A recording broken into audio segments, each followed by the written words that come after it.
All right, people, we're live. This is what I've been looking forward to for a while. We did top 10 movies. We did top 10 TV shows. Now, with all the nominations that have been announced, we got SAGs, we got BAFTAs, we got Critics' Choice and Golden Globes out of the way. Now, the Oscars, they're incoming. This is our Super Bowl time, people. I have assembled possibly one of the best panels that I ever have in years. My three biggest Oscar fiends, probably three of the biggest movie nerds that I know. We got Dustin the Duster Mason, we got Kristen, a.k.a. Miss Filmingo, and we got Nathaniel Ahart. Guys, are we ready to predict some Oscar nominees? Hell's yeah, man. Yes. Please. All of that and more on tonight's episode of the Talkin TV Podcast. This is going to be a big one. Stay tuned.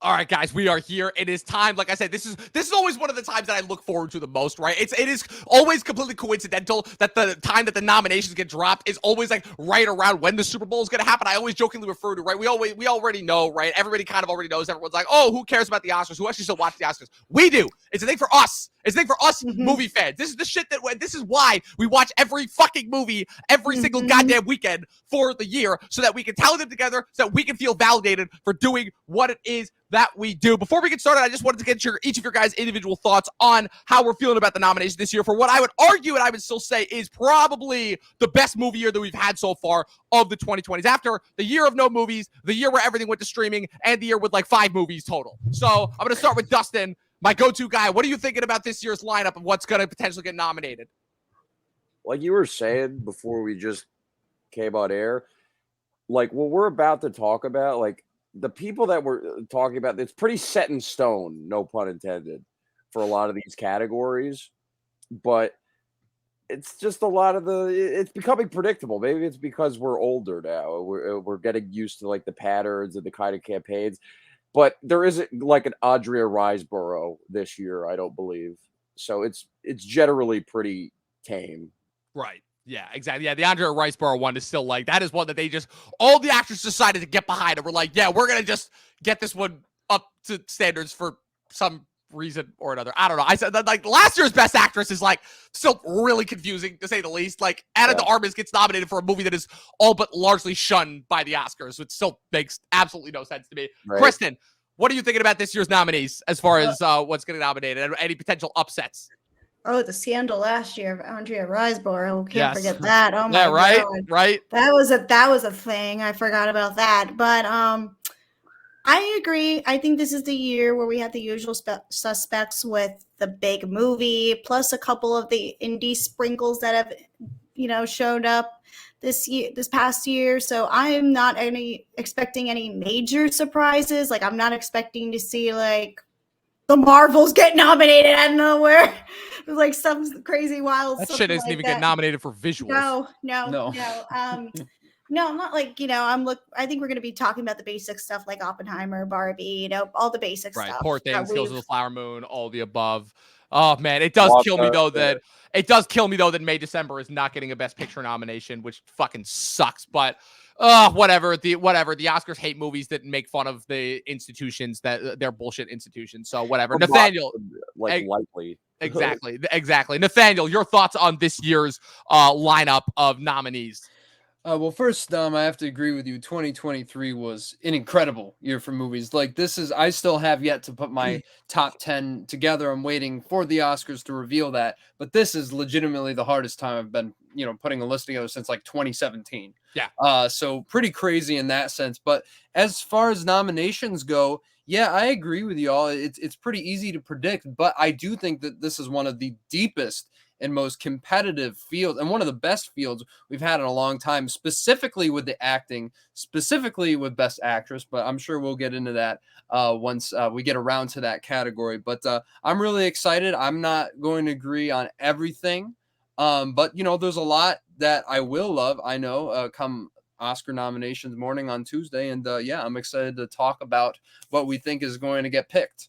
Yes, absolutely. What I will say about this year is that, again, while a predictable set of nominations for sure, that comes from the fact that like I said, all of us have been doing this for a very long time. We've been keeping track of the Oscars for a very long time. Most of us for close, pretty much all of us for close to a decade now. And the one thing that I can say is that I think that it's a combination of, the fact that we got a lot of, I would say, movie stars back in the race. There's a lot of like big name actors that are up for a lot of awards this year. It feels probably the closest to like a regular Oscars that it has in a very long time. I feel like the last couple of years, it was more so like picking, the pick of the litter as far as what's available. Like the fact that Top Gun 2 and Avatar: The Way of Water were both Best Picture nominees last year should tell you like kind of what the state of movies has been like for the last couple of years. But I think this is probably like the closest to like what we would expect as being a regular Oscar year, which is that like for the first time in a long time, it felt like the biggest movies of the year, with the exception of a few, were like the best movies of the year. And like there's a reason why, for the most part, kind of almost all the blockbusters of this past year flopped. And all of like the movies that were actually like made with some good artistic intent without being like blatant message movies are being widely recognized. And the fact that, like I said, we had like the cream of the crop, like damn near almost every single critically acclaimed filmmaker that we've been following for the last 20 years released a movie in the year 2023. Like there were very few filmmakers who did not release a movie this year, and it's going to show. So now let's get into it. So basically the way this is going to work. So we're not doing couple categories that we're not doing this year. We're not doing the screenplay categories, and we're not doing visual effects this year. We're going to do animated feature. We're doing the 4 acting categories, directing, and picture. And how this is going to work. So there's only 4 of us this year. So what we're going to do is we're each going to go roundtable style. We're each going to list off one of our nominees for each category, and then we're going to all collectively vote on the 5th choice, and that will be our selection as far as who our nominees are going to be. And we're going to start it off. We're just going to dive right into it with probably the most controversial, one of the more controversial ones, supporting actor, the one that usually winds up being probably one of the best categories of the last couple. Again, this is a category that's delivered us the likes of, again, just go back to the 2000 alone. Javier Bardem, No Country for Old Men, Heath Ledger, The Dark Knight, Christoph Waltz, Inglourious Basterds, followed closely by Christian Bale, for The Fighter, obviously long deserved. There's a ton more that are in there as well that I'm sure Dustin will be able to list off for me instantly. But so this was an interesting one because I feel like up until the SAG nominations were announced, a lot of people had a pretty good idea of who the 5 were going to be for this category. And ever since the SAGs and the BAFTAs were announced, I feel that's kind of gotten thrown up in the air a little bit. But I'm going to kick off this category by putting in the one who I am just saying for me is the surefire to win the Oscar, and that's Robert Downey Jr. for Oppenheimer. It's funny, I was talking about this with Kristen before we got started. And the thing about this performance is that it's not even close to being one of Downey's best. This is probably a hot take. I personally don't think this is one of the absolute best performances of the year. It's certainly up there. But the thing about it is it almost sort of fits into the It's His Time award. But I think it is so much more than that, because seeing Downey on the campaign trail this year has just reminded us, like he's kind of reminding us like, what a force, what a presence he is, both as a movie star and as an actor. Christopher Nolan even said that like there is an entire generation of kids that grew up seeing how awesome Downey was as a movie star, but now this is finally their chance to see him as an actor, which we really haven't seen Downey as an actor for a really, really long time. So I feel like when they award this to him, and I'm saying when right now, when they present this award to him on Oscars night in about 2 months from now, that's going to be what they're rewarding. They're rewarding him like coming back and showing that he is still an actor and that he didn't just cash out after basically running the 2010s as Iron Man. So going over to Dustin next, who is your choice for supporting? I'm going to throw a little wrench into it already. Charles Melton. And I know he might be on the outskirts right now currently because of the whole BAFTA snub and SAG snub, but he's been in the conversation this whole award season, and it's one of the most gripping and best breakthrough performances of the year. And it would be really a shame if they missed out on him. And I hate to make this about race, but the Academy's been making it about race, but they need some, POCs in there, and that's a perfect performance to highlight, Yeah. Also, one of the very few performances that is a POC performance that does not rely on said color, Yeah. which I think is Absolutely not. amazing. Mhm. Which I think is amazing, because in And- previous yeah. years, that's all that it would have been about. And it's the fact that they don't reference the fact that he's Asian once in the movie is Mhm. incredible to me. So, all right, excellent choice. Like I said, I have said before that Melton is one of my favorite performances of the year. All right, Kristen, going down to you. What is your choice? I love the I almost said De Niro. Oh my god, I was just saying this earlier as we were talking about it. Downey as the nominee. I love seeing that. Melton. I know I'm very surprised him not getting a SAG, because that was like a surefire entry for that, because he's the best part of May and December, honestly, in my opinion. 100%. I agree.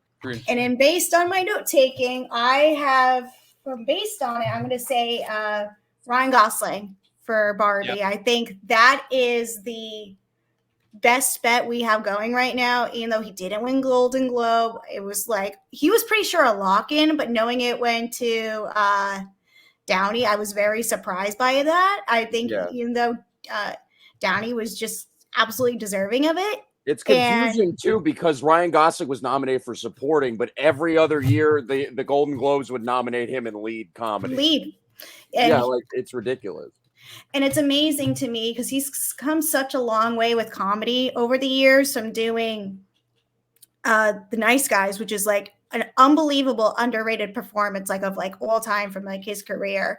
This just shows the greatness, how good he is with comedy. And we're going to see that later on this year with The Fall Guy. But for now, I think Ryan Gosling has a front running chance. Will he win? Maybe. But I know he's just one of the safe bets to nominate.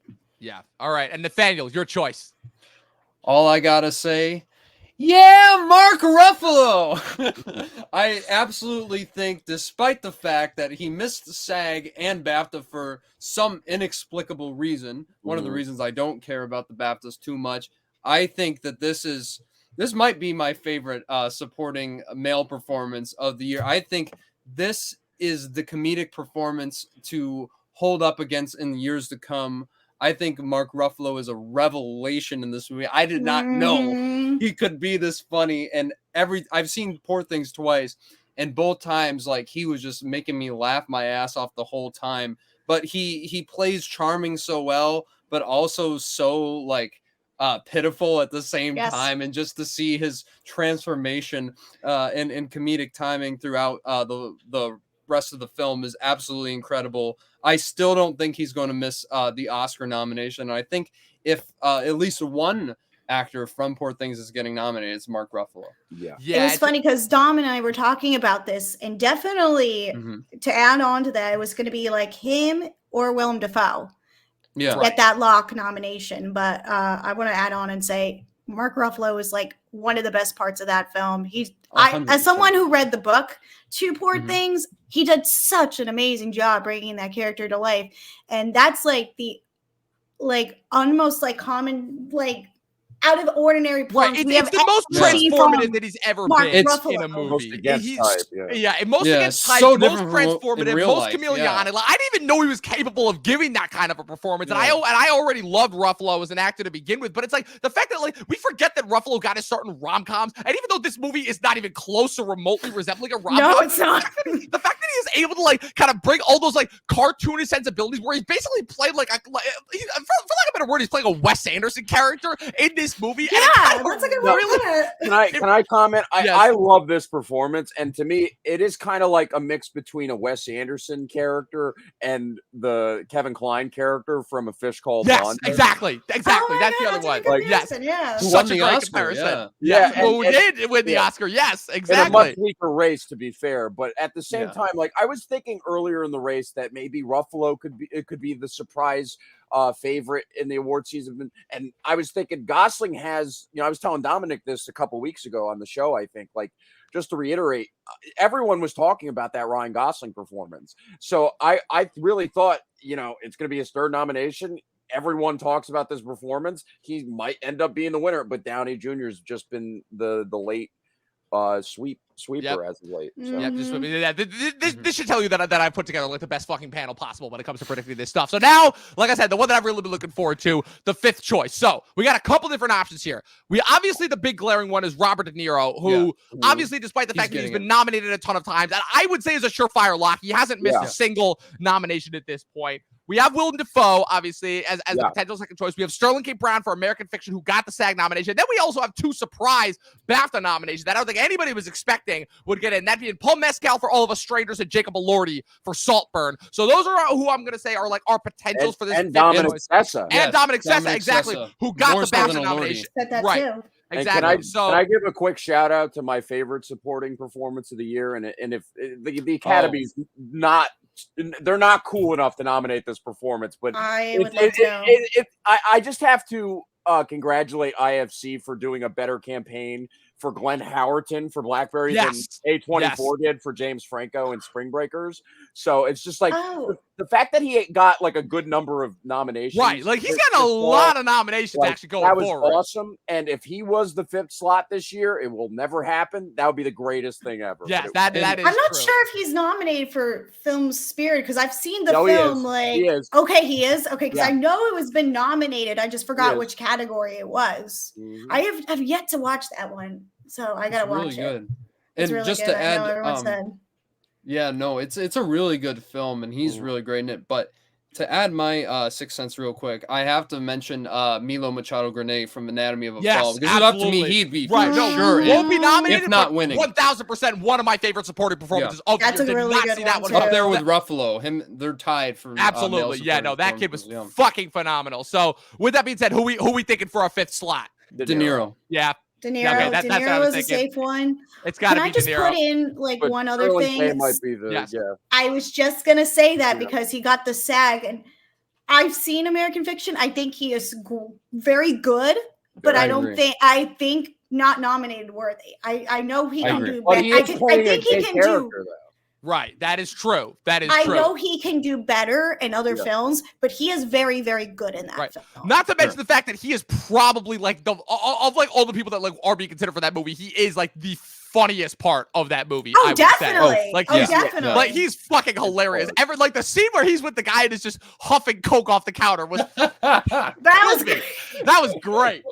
All right, people. So with that, where are you going? Yeah. So with that being said, our 5 for supporting actor are, to no one's surprise, Robert Downey Jr. for Oppenheimer, Charles Melton for May December, Ryan Gosling for Barbie, Mark Ruffalo for Poor Things, and Robert De Niro for Killers of the Flower Moon. All right. Now going on to supporting actress.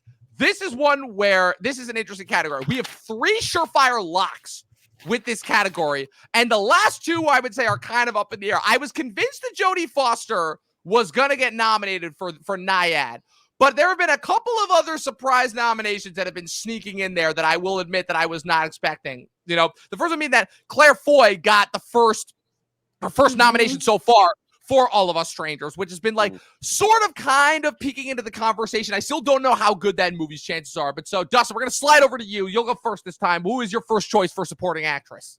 Well, we all know who the front runner is, but I really hope that, again, they don't fucking forget about Julianne Moore in December. That's one of the best performances by a supporting actress this year, if not the best. And it's like one of her best performances too. I know it doesn't sound like that saying, but like Julianne Moore is like such a terrific actress and just has a great body of work to begin with. But this being one of her very best performances shows like maybe they gave her the Oscar a little too quickly for Still Alice, because in any other year this would be somebody else's like second Oscar or like first Oscar. Right.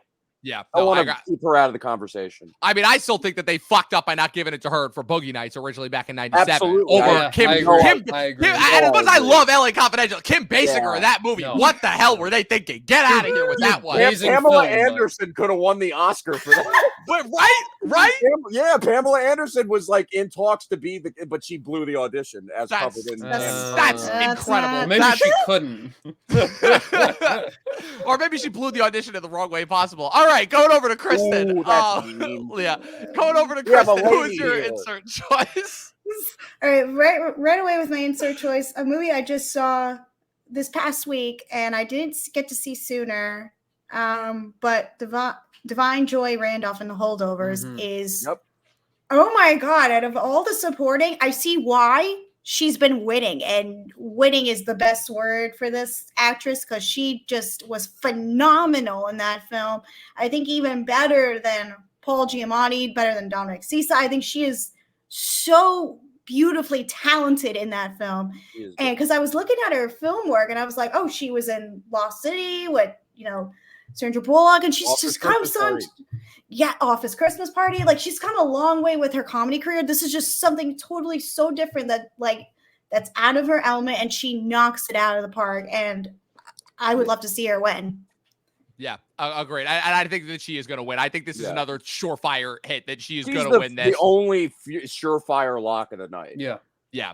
Absolutely. Yeah, and again, like the fact that she's the Octavia Spencer of this year. Yeah, but definitely. But even more than the Octavia Spencer role, I would say that what's so special about her performance is the fact that is largely a tragic character, but her arc is all about moving on and not making it tragic with defining character trait. Again, this is to me one of the reasons why I love 2023 as a year is it's all about defying so many of, I would say, the terrible movie expectations that have been set in place by the last couple of years before us, where we have all of these parts and performances that in any other year would be like really generic and really typecast and really boring. But because of the types of performers that we have in there, and because of the types of creators that are handling them, they are just, again, breaking against all expectations. And this, I think, is like the poster child for that. Nathaniel, who's your choice?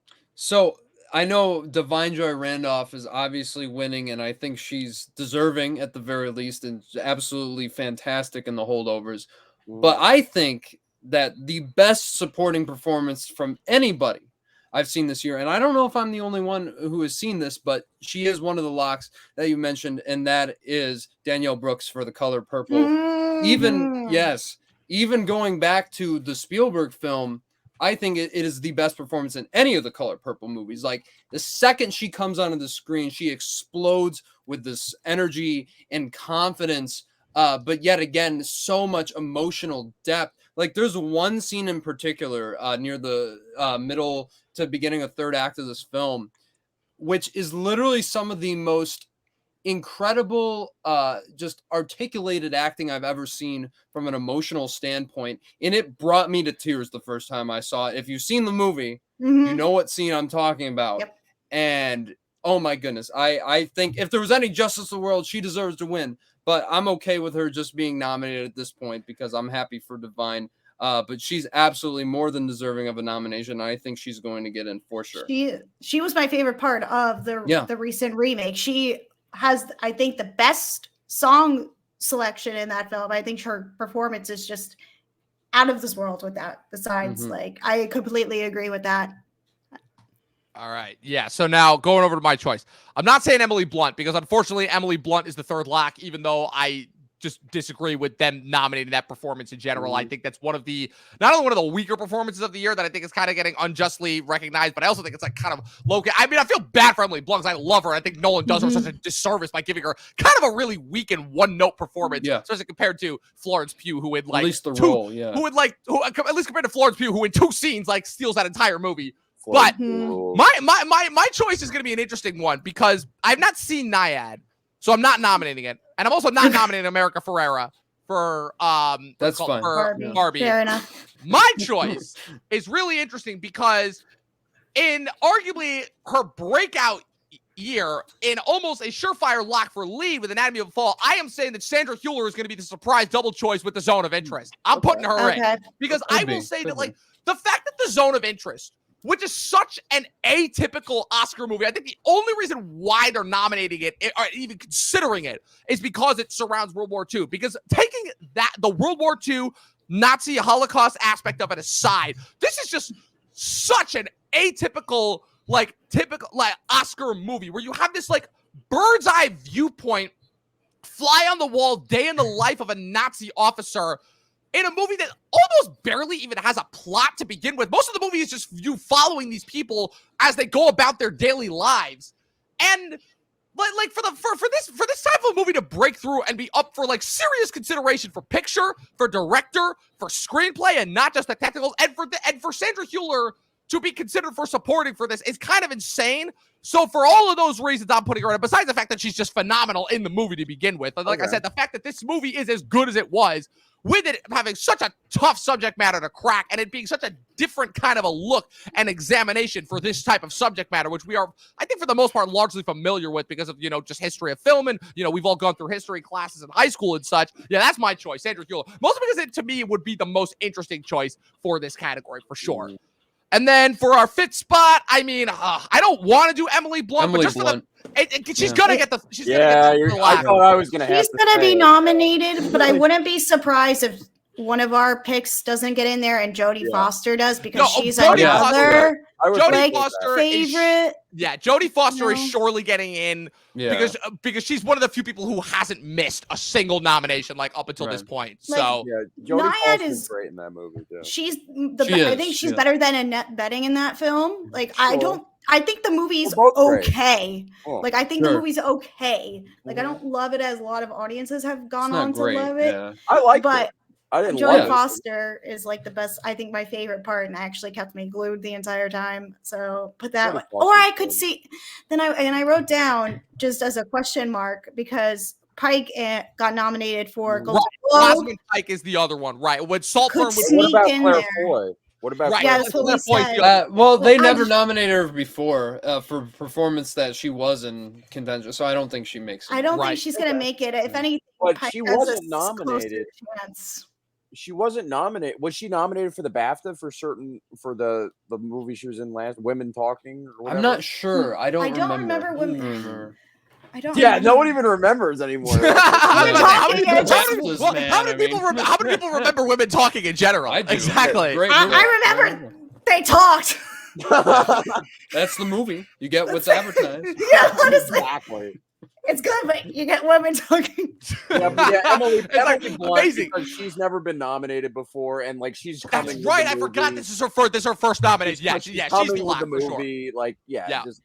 Yeah, so like I said, for sure, Divine, Danielle Brooks, and Emily Blunt are the three locks. Julianne Moore, I think, is a solid choice, and then Jodie Foster will probably knock out Sandra Hüller. But for right now, our choices: Julianne Moore for May, December, Divine Joy Randolph, The Holdovers, Danielle Brooks, The Color Purple, Sandra Hüller, The Zone of Interest, and Emily Blunt for Oppenheimer. All right, we're gonna take a quick break from this. We're just gonna go over to animated feature real quick, which is always my favorite choice. So, like I said, there's a couple of choices here that again, I think there's 4 choices that are pretty solid locks. But what's interesting though is there's one choice that I did not think was going to get in.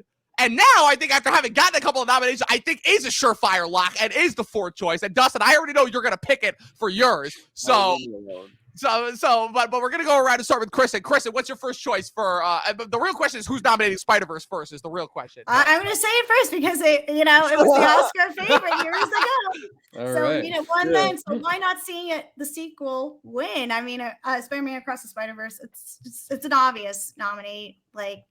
Who doesn't love it? I loved it when I saw it. The audiences loved it. Critics loved it. So I would be shocked if it's not. Yes, absolutely. Also, again, one of the first animated movies in a couple years that is getting serious consideration for Best Picture, serious consideration. And it would be fucking incredible if this ends up being the first animated movie since Toy Story 3 that, ironically, that would get a Best Picture nomination in addition to animated feature. It'll get it this year, but I think the next one Beyond the Spider-Verse. They would have that would be cool. That would be cool. Our story. Right. I think that exactly. Right from now, but I don't. Maybe, but I don't. Next one definitely is their spark. Yes, obviously. All right, Nathaniel. Is it Miyazaki? Is it Miyazaki? Yes, it is. Of course it is. The boy and the I gotta go. Yeah, no, I mean, look, Miyazaki, man. I've watched this movie 3 times now. The second time I was falling asleep. I still gotta watch it. I still gotta watch it again. I gotta watch it too. I gotta watch. Yeah. Wow. No, this really is, I think, deserving of being called one of his best. But then again, it's Miyazaki, and he's never missed yet. So why would we expect anything less? But this is such a beautiful film. It's certainly one that I've grown to appreciate every time I watch it in new ways. And I just think, it's very personal. And obviously the fact that this is his last movie. I don't think so. I think he might do one more. He Considering says all that the all the talks time. Yeah, and I think he said. Yeah, I he was about to says say, he's I don't get cooking, why people you said know? that, like, oh, this is his most personal movie. I'm like, it's not his most personal, but it is very personal. I think, especially with the setting, and it's like a great cross between The Wind Rises and Spirited Away, and that can never be a bad combination. It's very abstract in all the best ways. It won the Golden Globe, which was a shock. I don't think that's going to be repeated at the Oscars, but this is easily right up there with Spider-Verse, the two for sure locks that no one will dispute.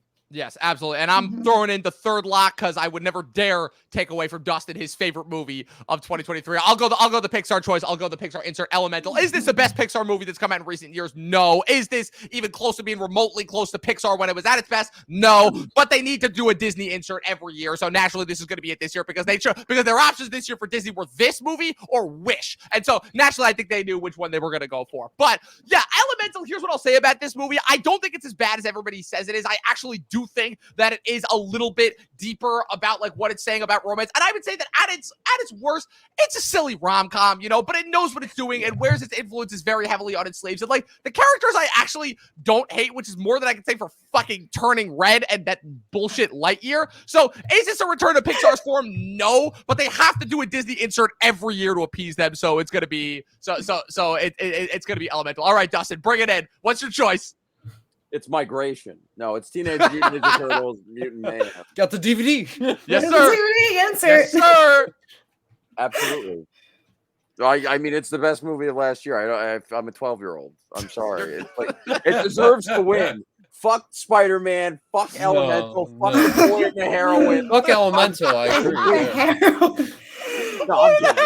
I knew that was coming. I knew that was coming. I'm being a hater. But yeah, Teenage Mutant Ninja Turtles, baby.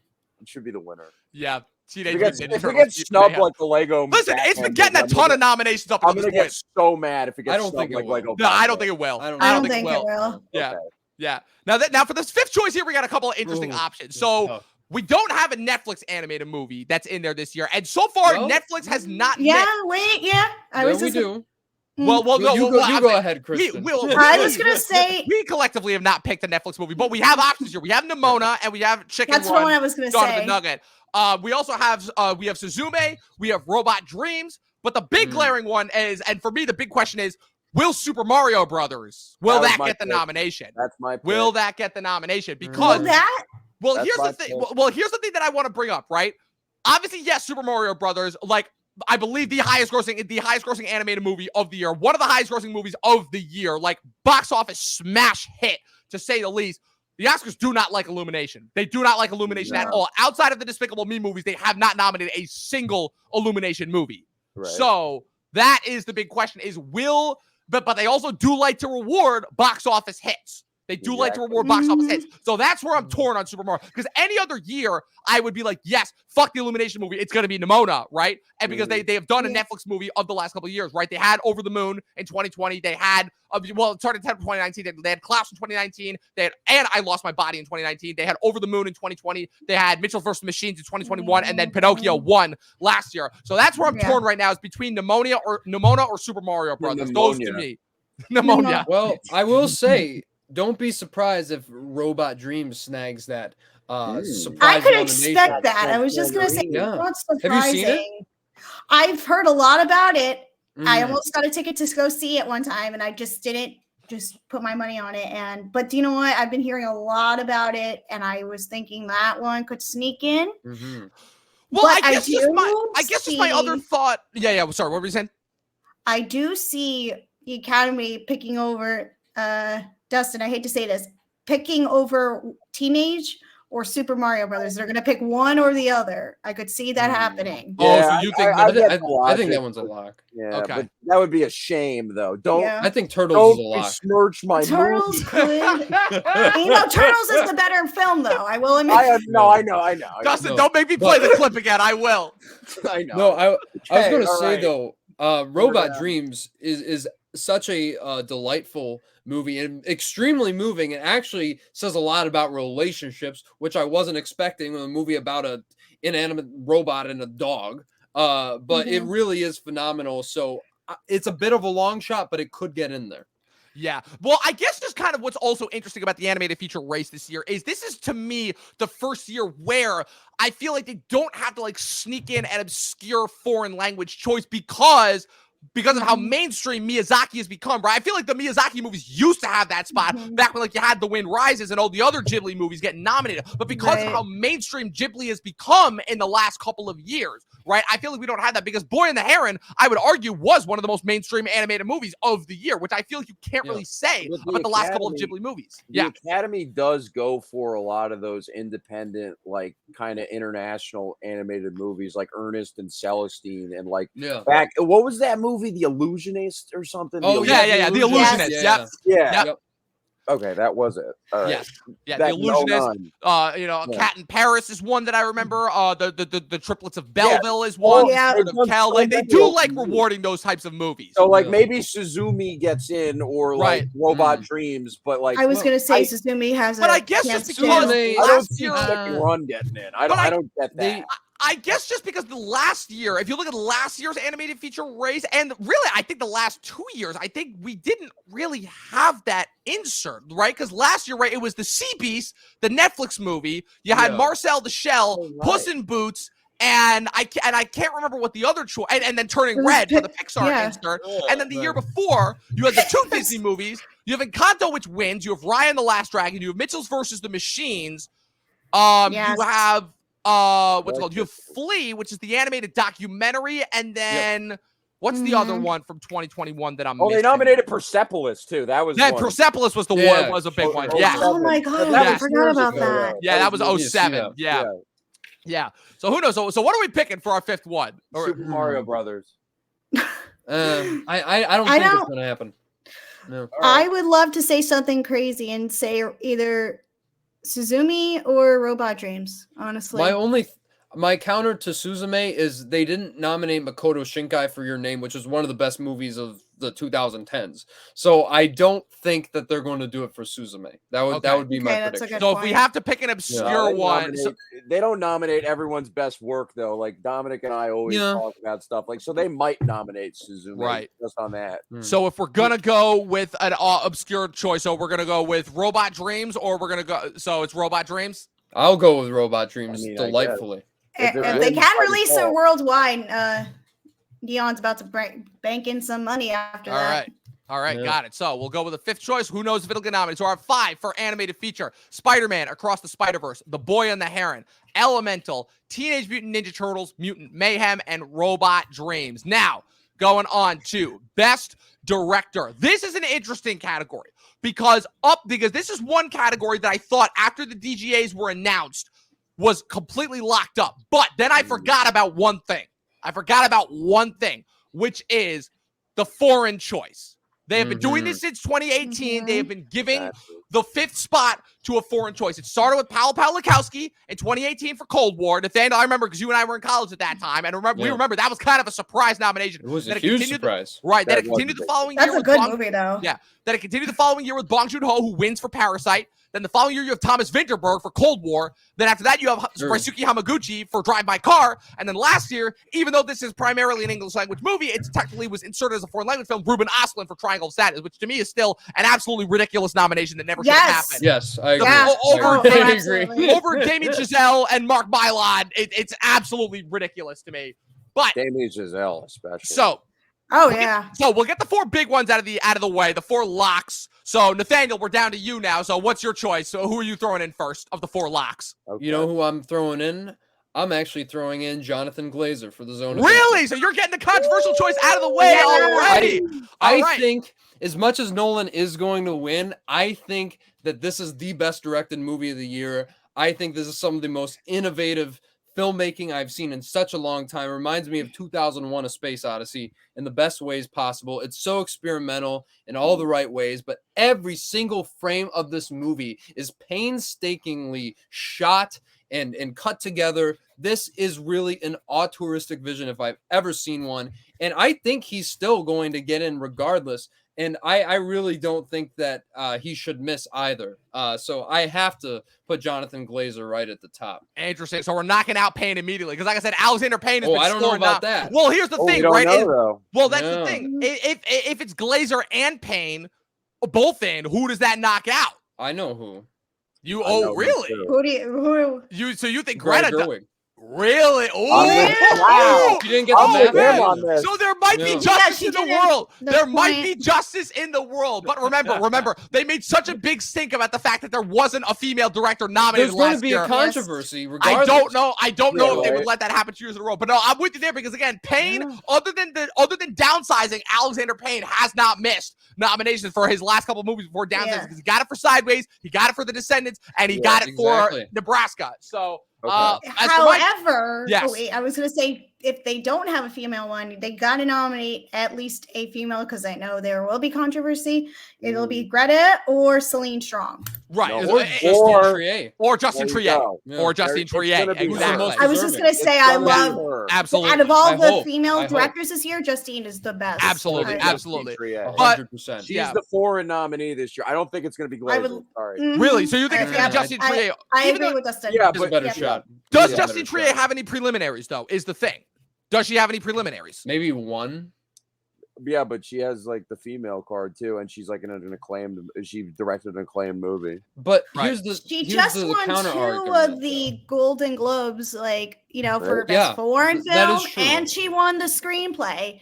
But that doesn't mean like she'll get nominated for best screenplay though. But that we're not Right. talking Well, about. no, I I think she's a that's lock for for sure. screenplay. She I might think have she's a a win. lock for She has a screenplay shot for at winning sure. Screenplay. Yeah. Yeah. I But think what director happens is could I be think that what just happens is okay. they give it to Glazer, and because she misses Yeah. director, they give her she has the lock for screenplay as Yeah. a compensation. I agree. And Okay. also Glazer has been around for so long. Right.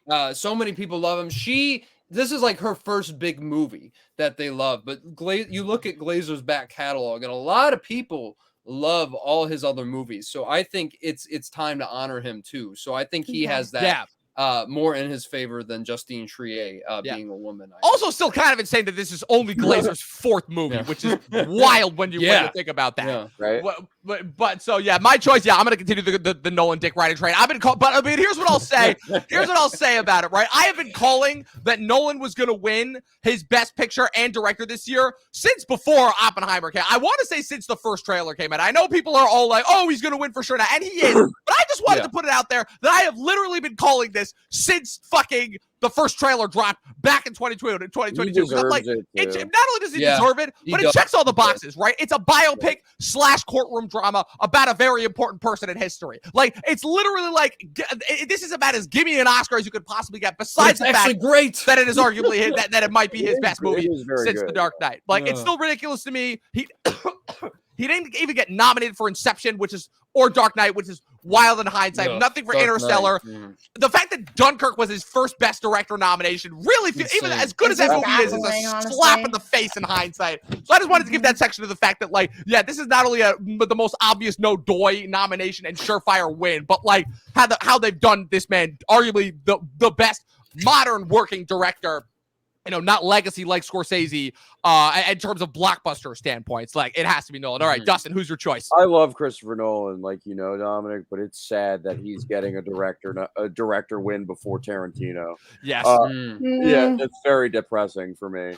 Yeah, I guess I'm gonna go with Alexander Payne because Mm. I love that movie. He's gotten in 3 other times in this category, which is awesome. And it's also arguably deserved all of the times. So, like, why not keep giving him them? And to me, he'd be my personal pick for the winner this year because I just think his handling of tone is just sort of just unparalleled.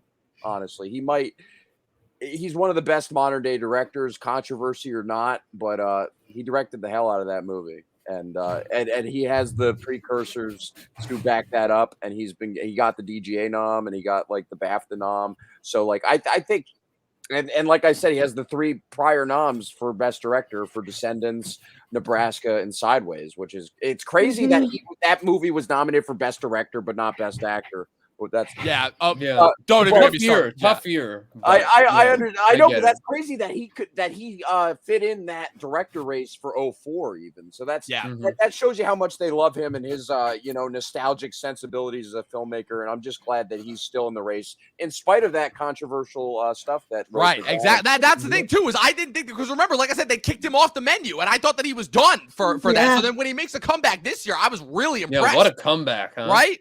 Yeah, comeback of the year. All right, and then Kristen, round us out. Who are you putting in? Oh, this is so tough. But I would love some directors I would love to see nominated are like Sean Durkin for Iron Claw. Yes. I think that movie was Yes. so incredibly well directed. And Craig Gillespie for Dumb Money. I thought that was Give that a shout out. well put together with all the crazy stories. Matt Johnson, Blackberry. He's number 23 on Gold Derby.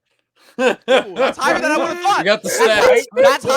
That's higher than I would have thought. Matt Johnson directed That the is hell out of higher, that movie. honestly. And he's great in it too. He's great. And that's his Yeah. best performance and his most confidently and expertly directed film. So he deserved to be in this conversation. Sorry. I know we talked about Greta. I'm wearing a Barbie shirt. I don't want to say Greta, and I would love Just to say say it. Brad. No, wait, hold on. I would love to say Bradley Cooper too, but Yorgos for There Poor we go. Things. I knew you were going to go Yorgos. That I knew is you were going to just- go Yorgos. He did such a great job adapting this universe. This is his film. This was his best work to date. It's his best, It's zany. It's fun. It's wild. It's dramatic. It's got everything going for it. And I would be so happy if he gets the recognition for it because it's so good. It's so good. Even though I would have loved to say Barbie right now, even though I don't think it's the best strong directing one out of all the ones I have written down on this list. Yeah, the fact that the fact that Gerwig, I'll admit I wasn't the biggest fan of Little Women, but the fact that Gerwig has a stronger chance of getting nominated for Barbie over Little Women is kind of ridiculous to me in hindsight. All right, now this is tough because I will admit this did not go the way that I was expecting. I thought that we were I thought that one of us was gonna pick Scorsese, but no, Glazer, Nolan, Payne, and Lanthimos. So are we going the easy choice and we putting Scorsese for the fifth? Yes. Yeah. Okay, all right. Yes. All right. I just It wanted to has make to sure. be Scorsese. We're really writing Greta off and Justine Triet off that quickly. Okay. I would have loved to say Marty. Justine Marty. too. I mean, it's Marty. It's Marty. Like Marty. Marty's I'd love to won see her before. get nominated, but Well, we're not talking wins. We're talking nominations. I know, but he's Yeah. not going to win over Nolan. Obviously, gonna he's get not winning nominated, over. though. Nope, will be Yeah. nominated. He is one of the surefire locks to be nominated. Okay. Yeah. Quick thing before we move on. Do any of y'all see potential in Bradley Cooper being nominated? For director, no. Absolutely. No, I do not.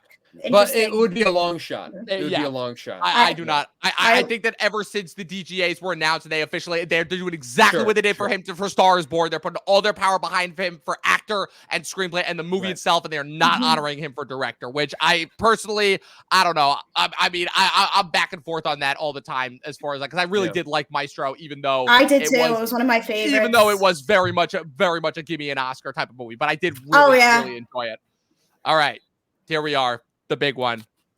Let's see. Should we do the easy one of these first, or should we for the two lead categories? Should we do the easy one first, or the difficult one? Easy one first. All right, let's get the easy one out of the first. Wait, first, best actor. Yeah, we all know who the 5 is going to be. It's been locked up since I would say the SAGs, pretty much. Like it would be pretty easy. Now I'm going to go a different route this time since it's back to me. I'm not going to go with the obvious choice. I'm not going to continue the Nolan Dick writing train, even though Cillian Murphy was my favorite performance of the year. I'm going different, and I am actually going with Jeffrey Wright for American Fiction. And I'll tell you why.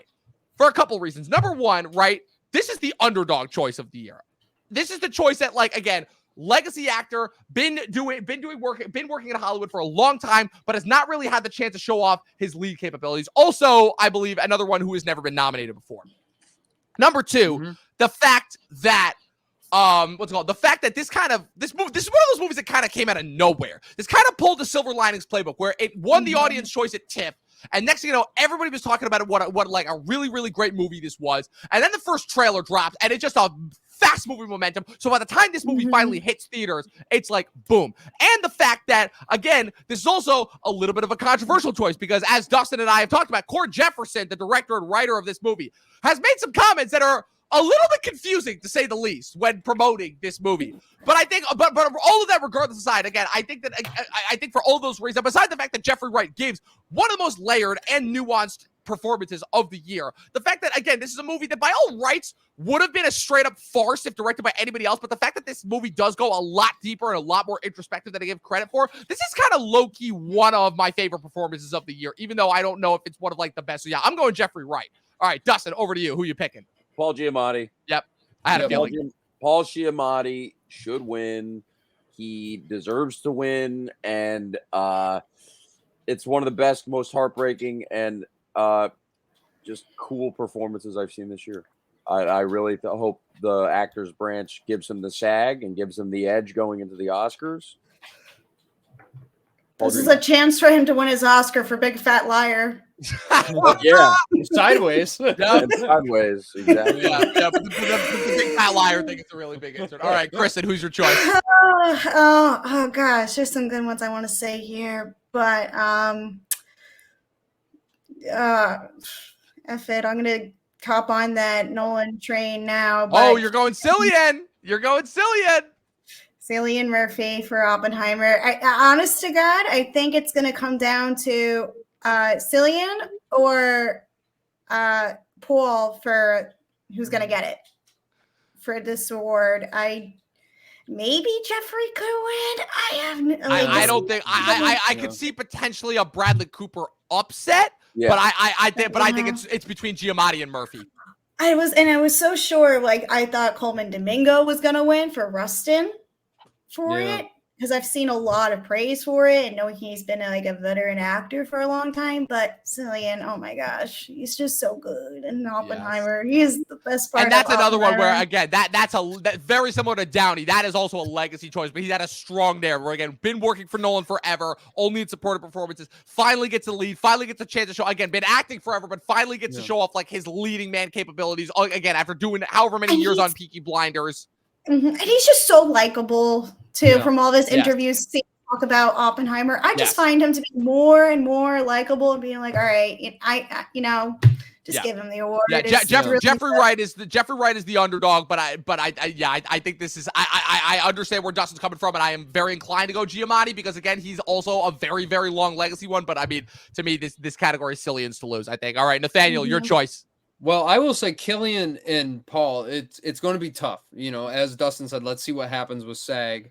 I have to give this to my man here because as soon as I saw this performance at TIFF, I was like, this is probably my favorite lead performance by a male actor. That's Coleman Domingo in Rustin. And I absolutely think that he will get nominated just because all the goodwill. I mean, he's just one of those guys where I'm like, if I meet him someday, and when I do, I'm going to be like, can I just give you a hug, man? He seems like such a great guy. He's like, as he says, the equity deputy, always looking out for everybody. On top of the fact that he's been giving so many amazing supporting turns for the past decade. And Color Purple as well. I think he was deserving to get nominated for that. He most likely won't. But this is the one I think he has the best shot. It's everything you want from an Oscar-nominated performance. It's bombastic. It's absolutely so charismatic. He just bounces off the screen in all the best ways. But it's a very emotionally tasking role. It's very transformative. And when I watch this, I don't see Coleman Domingo. I really don't. And I think for all those reasons and the fact that, between this and Color Purple, he's been having one of the best years along with Sandra Hüller and Bradley Cooper. I think he's going to get in over DiCaprio. I'm just going to throw it out there right now because I know what we're all thinking. And he'd be more than deserving to win, even though I know he won't. He just needs to be nominated. All right, that's all I'm asking for this year. Just follow up your comment. I'm very excited to see him in this movie called Sing Sing. Yes, that's supposed to be coming out later on this year. Yeah, I had a chance to see that early the other weekend. I couldn't go because of rehearsal. I was so fucking mad. I wanted to see it so badly. I was like, oh man. Everyone's saying he could win for that. That's going to get a lot of good praise. A24 is set up to have a killer year one this of the year. Screenwriters about a year ago, and this was just like happening, and then it was just being filmed. And it's just funny how it's Greg Quidar, if you look it up. He's done a really great other movie, but just commenting on that, I'm really excited to see what he's going to do in this. So Yeah, sorry. Yeah. I just like Yeah, biggest A24 movie like between I'm excited too. Love Lies Bleeding, Sing Sing, I Saw the TV Glow, and Y2K. Like 2024 could low key be another like pretty spectacular A24 year. For you. It's already a spectacular year, but that's all right. And then our fifth choice now here's the big one, right? Are we going Bradley or are we going DiCaprio? Bradley Cooper. All right. He's getting However, Super duper Bradley Cooper. Could Barry Kogan sneak in there? No, I don't think so. No, I don't. It's I only think six. I think that if Saltburn wasn't as divisive as it was, it would have a better chance. But Saltburn is so divisive. It is, and I he was nominated last year too for whatchamacallit? For Banshees of Inisherin. Banshees, yeah. Right. So, okay. I don't think there's anything. All right, so just surprise. Absolutely nobody's surprised at all. Our 5-4 best actor are Jeffrey Wright for American Fiction, Paul Giamatti for The Holdover, Cillian Murphy for Oppenheimer, Coleman Domingo for Rustin, and Bradley Cooper for Maestro, which will almost certainly be our best actor lineup. Now, guys, here's where we get interesting. Best actress. So, again, another one where, we've got a few locks for this category, but really anything could go. Because like I said, there's I believe there's a total of 8 revolving people that this could go to potentially. So Dustin, starting with you, who's your first choice for best actress? Sandra Hüller of Anatomy of a Fall. Yes. Great. And she deserves it. And she probably won't win, but I think she's going to get nominated. Yes, 100%. I think winner is Lily Gladstone and Emma Stone, but no, this was again a revelatory performance for sure. Revelatory performance, revelatory movie. It's the thing that I've been saying is the reason why the foreign language films are getting so interesting is because they're finally doing what has made American movies great for the last 20-30 years that American movies just aren't doing. So the foreign language films are basically taking, okay, we can take these American movies that you just have decided to ignore and not make anymore. We're just gonna make them as awesome as humanly possible. Because the fact that this is one of the most compelling movies of the year, and it's largely a courtroom drama that's carried by just incredible performances is insane to me. So yeah, excellent first choice. All right, Kristen, what's your choice? I gotta say, Emma Stone. I love that actress so much. I stan her, loved her for years. This is her chance to earn her second Oscar. I think she is the Meryl Streep of our generation. She's just good, I feel like, in everything she does. She always surprises me. And this is just another chance for her to earn her flowers. So Emma Stone. And she's wild and poor things. She's so good. It's the most bombastic that she's been in a while. And she just fucking owns every single section of it. It's incredible. And it just shows the character growth with that film and as an actress. Oh gosh, she can do it all in that film. She's so good. So spectacular. This is again the hard, some of the hardest laughs that I've gotten all year in a theater. What even though this is Dustin, what must always have a gun, you know? Yeah, always. exactly. All right, Nathaniel, what's your choice? I gotta go with it. Lily Gladstone for Killers of the Flower Moon. This is the fact that she not only outshined DiCaprio but also De Niro says a lot. Mm-hmm. And and I still wish that they gave her more to do in the movie. But the impact that she leaves on the narrative just through her facial expressions, literally her silence says everything.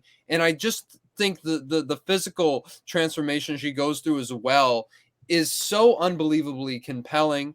I have always said if you can convince me you are sick in a movie, physically, that is some of the most impressive acting there will ever be. And I know we'll probably talk about that with someone else who will probably be nominated, but this is a for sure lock. Some people say she could win, but after seeing the BAFTAs, even though I don't care about them, I think this is Emma Stone's Oscar to lose, rightfully so. But Lily Gladstone seems like such a wonderful, beautiful person as well. On top of it, there's a lot of goodwill going towards her. She'd be the first Indigenous woman nominated for a leading Oscar. And I think that this is going to be a historic night for her. And I'm absolutely, she's getting nominated. All right, and then rounding out my four, the main four for the obvious ones, I'm going Carey Mulligan. Yes, I'm going Carey Mulligan. Listen, as much as I want Natalie Portman, to be nominated so badly, so fucking badly. So I don't think that's happening. I don't see it happening either. She hasn't gotten a single precursor. I was hoping you were going to do Margot. No. That's what I was gonna No, say. no. Yeah, this is I going to think be that tough. I think that she's no because I think Margot is one of the locks. I don't Yeah. think Margot's Yes, missing it. she's- I really don't. She's gotten I every don't one of the think so. pre. So I figured she would just be like our universal vote. I'm going Carey Mulligan because Carey Mulligan to me again like everyone is. It's so funny because when all my friends saw Maestro, they all kind of thought it was just okay, but they really were praising Carey Mulligan. I Yeah, saw, she's the best and then, part. but then the tide kind of turned, and overall, everybody seemed to be praising Bradley and like not talking about Carey as much. But like, this is a two-hander. Like, this movie doesn't work without her. I really don't think, like, because she carries such this delicate balance, right? Because I feel like without her, right, this movie ultimately would just be like the Leonard Bernstein, trying to conceal his homosexuality from everybody, and like but like she is kind of like the missing piece, the missing ingredient, where she's kind of the one that like gives him validation for this lifestyle that he lives. And it's any other instance under any other like performance, this wouldn't work because it's like, wow, she's just basically just like essentially giving up her not her authority, but she's essentially sacrificing like the whole like that, like she's basically like giving into living a lie essentially. And like how you watch that like weigh on her and eventually break her literally at the end, when she very tragically dies. Like, and the fact that Mulligan is able to carry that scene. all the way through. Yeah, that scene, it's heartbreaking. It really is. And like that scene alone, I'm like, fuck. So compelling. Yeah. Like I said. Yeah. Yeah, no, it has to be her. It has to be. So, and then our fifth choice, it's Margot, right? I have to say though, if there was any justice in the world, Fantasia Barrino would be Yeah. nominated. I had a feeling you were going to say Yeah. that. You were gonna say that. I was gonna bring that up too. Yeah. Right. She was my sixth But Is those- there choice. a chance of is there a chance of an upset for her? There could be. Small. Because she did get the BAFTA Yeah. nomination and she has the Golden Globe, but she hasn't been nominated for anything else. So, But you can't predict otherwise because Margot Robbie has just gotten everything. So Right. As much as I rather see her, that's just how it is. It's hard not to see Margot not nominated. yeah, there's no way. Like I At said, this she's gotten a point, couple yeah. nominations at this point. Like this is the I said that movie last ever year done. for Babylon when she deserved it and she got snubbed. Yeah. yeah, but Babylon got snubbed for almost everything except for Yeah. technicals, so which is still ridiculous. Which to it me. still got snubbed for, but right, and it didn't even win, which is Yeah. insane. It Like, didn't even get nominated for cinematography, which is which is a bullshit. shame. Yeah. Fucking yeah, don't even get me started. All right, so our 5 choices for Best Actor: Sandra Hüller, Anatomy of a Fall; Emma Stone, Poor Things; Lily Gladstone, Killers of the Flower Moon; Carey Mulligan, Maestro; and Margot Robbie for Barbie. All right, now we've made it. The big one, the big finale, and this is going to be an interesting one because this could be the first year in a couple years where we are going to have the 10 movies that got nominated for the PGAs be our 10 movies that get nominated for Best Picture, which is kind of nuts to say the least. So, Kristen, starting with you, we're gonna do 2, right? Because we're getting 10 because they finally got back to okay, we're nominating 10 movies from here on out. We're not doing this bullshit back and forth 8 or 9 movies based on some sort of average that makes no sense. There's 10 movies that are getting nominated. So, Kristen, Fine. what are your 2 choices for Best Picture? All right, right off the bat, I'm going to say one of my favorite films of the year, Poor Things of 2023. I think it's the greatest. I think it has a good chance of winning, but we all know at this point Oppenheimer is probably going to take it home because of how epic it is. It's, I'm going to say those 2. So Poor Things and Oppenheimer. Poor Things and Oppenheimer, getting them out of the way immediately. And like I said, we know that Oppenheimer is the front runner and the favorite to win. Nathaniel, what are your 2 choices? Well, I will go with the obvious. This is my least favorite of the Best Picture lineup, and that's Barbie. Though I did enjoy the movie overall. The fact that this is the weakest one this year, in my opinion, at least, I think says a lot to this lineup and how great it is overall.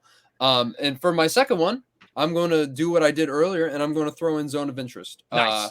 Because yes, I mean, it's, as we said, it made PGA for a movie like that. That's impressive. feat. That's impressive for PGAs, to say the least. Yeah. So yeah, and as for I'm just going to throw it in there because I do think it is getting nominated. Yeah, and what I'll say about Barbie as well, Barbie to me, like I said, it's the box office choice of the year. It's the Top Gun / Avatar all kind of combined into one movie of this year. Like the minute that stupid Barbenheimer fad happened over the summer, like I'm like, okay, both of these movies are getting nominated for Best Picture. My 2 choices, I am going with Killers of the Flower Moon because that's just getting in because it's Martin Scorsese. And I don't think that there will be a single Martin Scorsese movie that he makes going forward that will not be nominated. And then I am also going with Maestro since that is one of, again, it's one of my favorites of the year, and it's Bradley Cooper's Give Me an Oscar movie, and it's a biopic. It checks off all the boxes. It's got the LGBTQ angle. Yeah, Maestro, those are my 2 choices. Dustin, your 2 choices. The Holdovers and Anatomy of a Fall. Nice. Good ones. Yes, both solid locks as well. So that just leaves two choices. One we all know is a lock. One I'm not necessarily sure about, even though everybody has been going gaga over this. So I think we can all agree American Fiction is in. I think we can all agree on that one. Interesting. Okay. Yeah, but I didn't have that as mine. really? You didn't have No, so, not in my top 10. Really? Well, your top 10 or your top 10 for predictions? For top 10 for predictions. Really? What did you have? I have Past Lives. Yep. Right. Well, that was going to be the other one that I was going to talk about. And I have The Color Purple. Really? So you have The Color Purple getting in? I just Okay. feel like it's just. What about like, Air? No. No. That's dead. That's dead. Tucked Air's in. not getting It's in. done. Air was very good, but I don't see it. I remember, like, what was it, last spring we were talking about? Oh, this is going to be Air. nominated. It's very good, but I just don't think. Oh, and I would have said Viola Davis for supporting, but yeah, Past Lives and The Color Purple, I think I was shot in Interesting. there. I mean, if I my upset that I would want would be Spider-Verse to get in. I would definitely want Spider-Verse to get in. Yeah. But for right now, like my two choices for the last, like I said, I think it's American Fiction and Past Lives are the two that are getting in for those two choices. American with you. Fiction and Air.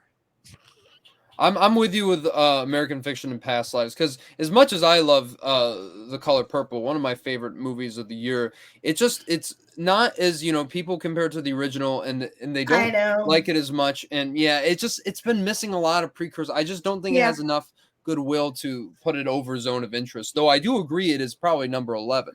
I have yet to see Zone of Interest. I wrote that down as in my top 10. I wish they were playing it near me, but they aren't, because it's the next weekend. They should be getting it. Is it like nationwide? So they've said, yeah. Okay, So hopefully. they've said. All right. Yep. Yeah, I saw Zone of Interest at the IFC Center. At the Angelica Film Center here back in December, and it was that was a crazy experience. At 11 o'clock in the morning, that was a crazy experience. It must have been an experience at 11 o'clock in the morning. Yeah. For the Oh, it was. Oh, listen, I had some of the worst popcorn I've ever had. Some of the absolute worst shits that I've ever had to take after a movie. I made poor Gull wait like half an hour to start that podcast. It was not good. It was not good. But the movie itself was great. I watched it with Glazer in the room, so that was Wait, really? Oh, wow. That's right. You saw it at TIFF. That's right. That's awesome. Is he as like weird and as ethereal as I think that he is, or is he just like a low key chill guy? He seems like a low key chill guy. I didn't stay around for the whole Q&A as much as I wanted to, but no, he seems pretty cool. Yeah. All right. So, Dustin, any other movies you want to shout out that you think could potentially upset for Best Picture? All of Us Strangers, or maybe May December, or Iron Claw. Yeah, I would love to see Iron Claw. I would love to see the universe where Iron Claw and May December get in over Barbie and even honestly Maestro, even though I love that movie. So or in this case Past Lives, but I would love to see that universe where those two would get in. All of Us Strangers, so good. But we're decided the last two choices is going to be American Fiction and Past Lives. Yeah. Oh yeah, I'll agree with this. Okay. All right. Fuck Past Lives, but okay. No. Yeah, agree. I felt depressed after watching that last night because I just watched it and I just sat there like. Yeah, it was depressing. Yeah, it was a depressing movie to say the least. All right, so with that being said, our choices for the 10 for Best Picture are Poor Things, Oppenheimer, Barbie, The Zone of Interest, Killers of the Flower Moon, Maestro, The Holdovers, Anatomy of a Fall, American Fiction, and Past Lives. Air. If only Air would get. What if Air does get in and just like upsets Dude, everything? I'm gonna laugh so fucking hard. That would be hilarious. I'm gonna send you the message. I'm gonna be like, bah! Yeah, you're gonna just be like, it finally happened. It did. It happened. All right, people. Like I said, this just proves that, again, I got the best for the best for when it comes to predicting this stuff. Either that, or it just shows that the Oscars have become really, really predictable in their nominations. I would love to thank each and every one of you for joining me today. And we'll like I said, we'll see you guys on Tuesday morning to see how many of our nominations stand. I think that a very, very large portion of them will. But with that being said, thank you all for joining me on tonight's crazy episode as always. I'm going to start in the opposite direction. Starting with Nathaniel again, my brother from the Great White North. Where can the good people follow you on the interwebs? Well, you can follow me right here on YouTube at Nathaniel Ahart. And if you want to see, Tuesday I will be posting my reactions, not live reactions to the nominations, but my thoughts on the nominations themselves. And it's going to be a very in-depth, very interesting discussion. Of course, you can find all the movie reviews and all the music stuff I do on the channel as well. And you can follow me at Nathaniel _Ahart on Instagram, X or Twitter or what have you. All the platforms you can think of. Yes, Kristen, happy to have you on as always. Like I said, you've become so much more than someone who we met during the harsh months of COVID. You have become, like I said, a true dear friend now that we have actually met in person. Like I said, I will never forget us seeing Dumb Money together. Where can the good people follow you on the interwebs? All I can say is hell yeah. But yeah, you can all follow me on Instagram at Miss Filmingo. I'm everywhere. I co-host a podcast, the M&K Production Podcast with my best friend Mac. Shout out to Mac. And yeah, follow me on all my others. All my socials are plugged in on my Instagram. So thanks for having me and happy Oscar season. Oh yes, happy Oscar season indeed. And of course, again, Dustin the Duster Mason, my guy forever. Where can the good people follow you on the interwebs? You can follow me on youtube.com/Mr. G Movie Reviews. You can follow me on Letterboxd, Dustin Mason. You can follow me on Twitter. Not X? Not X. Not X. Don't say it. I don't even acknowledge. Don't you mean X? I said it reluctantly. Okay. I think everybody that says it reluctantly. No. Oh man. And of course, you guys can follow me and everything going on at Movie Nerd Reviews across all platforms, at Official Talkin TV Podcast across all platforms. Subscribe if you're watching us on YouTube. Follow us on Twitch. This episode will be available on Spotify and Apple Podcasts tomorrow morning. And as always, people, 12 seasons in a short film, and watch more fucking movies. We'll see you guys at the Oscars and next week for Masters of the Air. Ninja Turtles for life.